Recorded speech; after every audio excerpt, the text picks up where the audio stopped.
Para sedherek pasamuan wilujeng pinanggih kaliyan kula Pendeta Yahya Tirta Prawita. Lan kepareng kula ngaturaken salam patunggilan pasedherekan saking pasamuan ing Gereja Kristen Jawa Purwantara, mekaten ugi saking Gereja Kristen Jawa ing Klasis Wonokiri.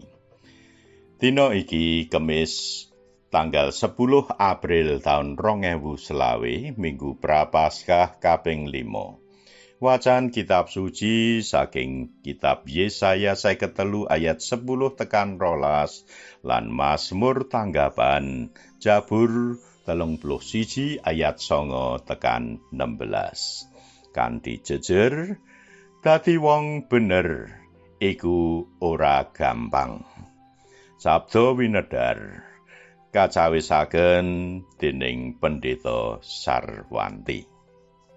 Kepareng kula waosaken kitab Nabi Yesaya 53 ayat 11. Sause nyawane nandhang sungkawa, panjenengane bakal mirsani pepadang nganti tuwuk. Tuwin abdi ningsun iku sarehne wong bener, bakal ngleresake wong akeh kalawan kawicaksanane lan ngrembat piyalane wong-wong mau. Ingkang rahayu kang nampi sabda pangandika lan ngestokakening gesangipun. Haleluya. Amin.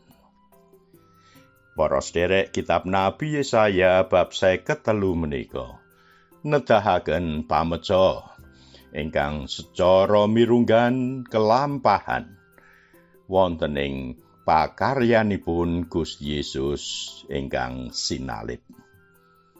Pameca bab abdinipun Gusti Allah ingkang rawuh kangge mbirat dosaning jagat.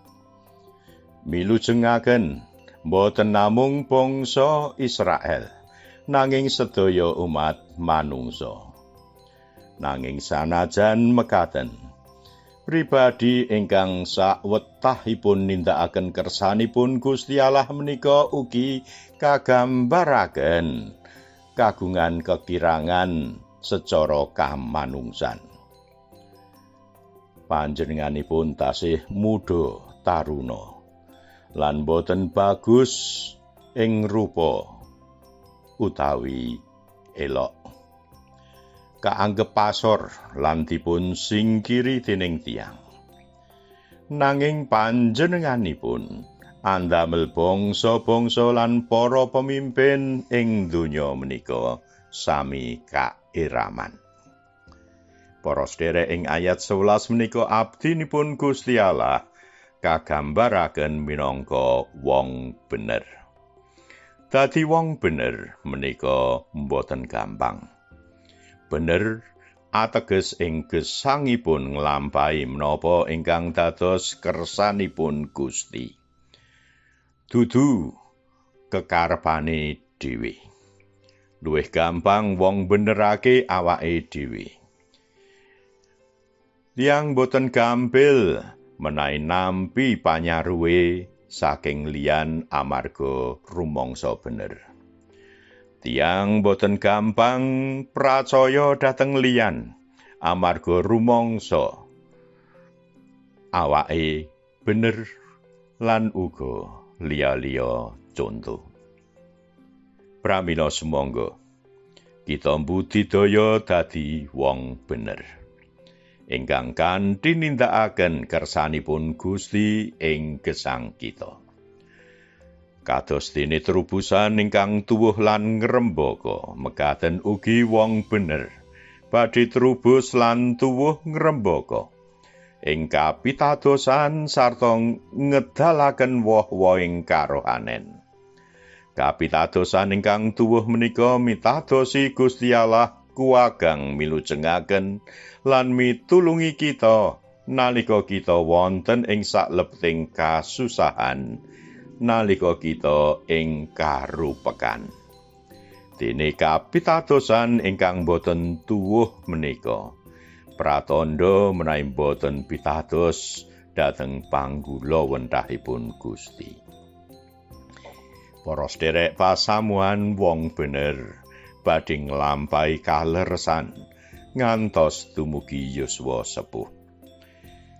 Boten gampang kuciwa tumrap menapa ingkang kelampahan ing gesangipun. Boten gampang sambat.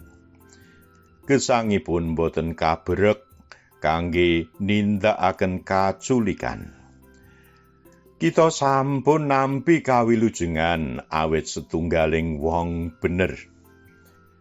Inggih menika Gusti Yesus. Pramila sumangga kita uga mbudidaya dados wong bener ing ngarsanipun Gusti. Amin.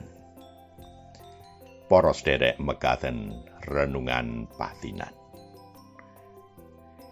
Sabda winedhar Sinode GKJ 10 April taun 2025. Gusti mugi paring berkah dumateng kita dadi wong bener. Amin.